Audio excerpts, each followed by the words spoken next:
اعوذ باللہ من الشیطان الرجیم۔ پناہ مانگتا ہوں میں اللہ کی شیطان مردود سے۔ بسم اللہ الرحمن الرحیم۔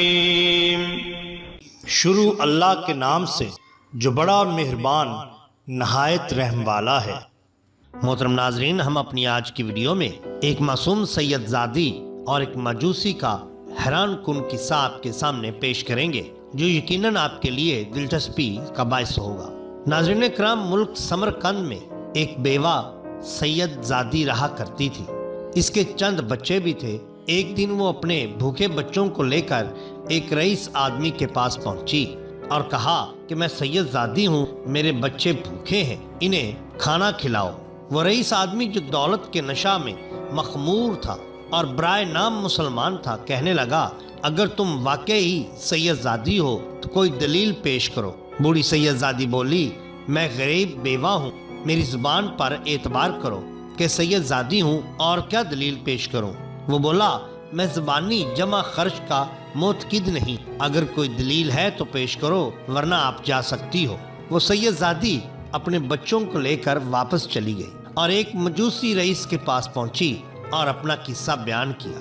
وہ مجوسی بولا، محترمہ، اگرچہ میں مسلمان نہیں ہوں لیکن آپ کی سیادت کی تعظیم و قدر کرتا ہوں اور یہ سمجھتا ہوں کہ آپ جو کہہ رہی ہیں وہ ٹھیک ہے اور آپ کی نسبت رسالت مآب صلی اللہ علیہ وآلہ وسلم سے ہے، اس لیے میں آپ کی بات کو سچ مانتا ہوں۔ آپ میرے مہمان خانے میں قیام فرما سکتی ہیں، میں آپ کی روٹی اور کپڑے کا ضامن ہوں۔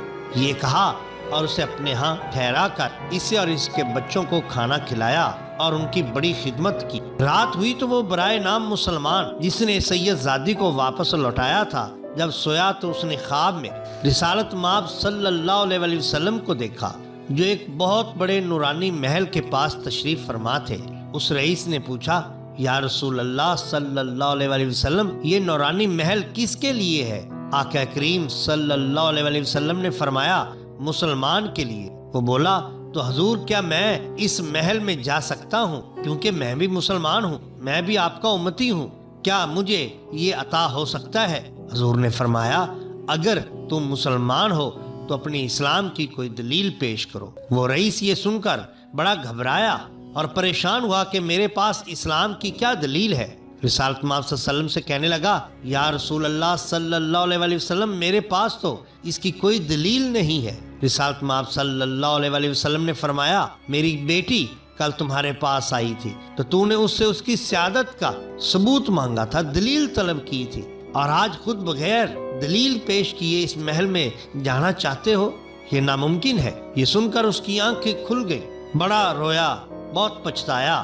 پھر اس سید زادی کی تلاش میں نکلا تو اسے پتا چلا کہ وہ فلاں مجوسی کے گھر قیام پذیر ہے۔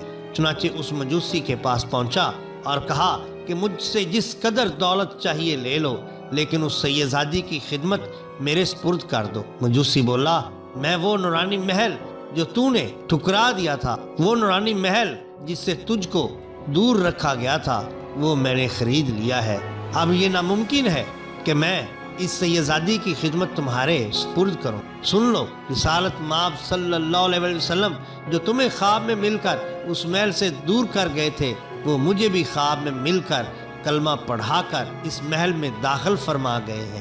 اب میں مسلمان ہو چکا ہوں بیوی بچوں سمیت، اور مجھے حضور بشارت دے گئے ہیں کہ تو اہل و عیال کے ساتھ جنتی ہے اور اس محل کا حقدار ہے۔ سبحان اللہ۔ نزہۃ المجالس کے صفحہ نمبر 194 جلد نمبر 2 پر یہ واقعہ تحریر کیا گیا ہے۔ اس واقعہ سے ہمیں ایک سبق ملتا ہے کہ دلیل طلب کرنے والا برائے نام مسلمان بھی جنت سے محروم رہ گیا، اور نسبت رسول صلی اللہ علیہ وآلہ وسلم کا لحاظ کر کے بغیر دلیل کے بھی تعظیم و ادب کرنے والا ایک مجوسی بھی دولت ایمان سے مشرف ہو کر جنت پا گیا۔ معلوم ہوا کہ ادب و تعظیم رسول کے باب میں بات بات پر دلیل طلب کرنے والے برائے نام مسلمان بدبخت اور محروم رہ جاتے ہیں۔ محترم ناظرین، اگر آپ کو ہماری یہ ویڈیو پسند آئی ہو تو لائک کیجئے، سبسکرائب کیجئے تاکہ ہم آپ کے لیے اور بھی بہترین ویڈیوز لا سکیں۔ اپنے دوستوں کا، گرد و نواح کے لوگوں کا بہت خیال رکھیے۔ اللہ اور اللہ کے رسول صلی اللہ علیہ وسلم سے بہت محبت کیجیے۔ آپ کا بے حد شکریہ۔ اللہ حافظ۔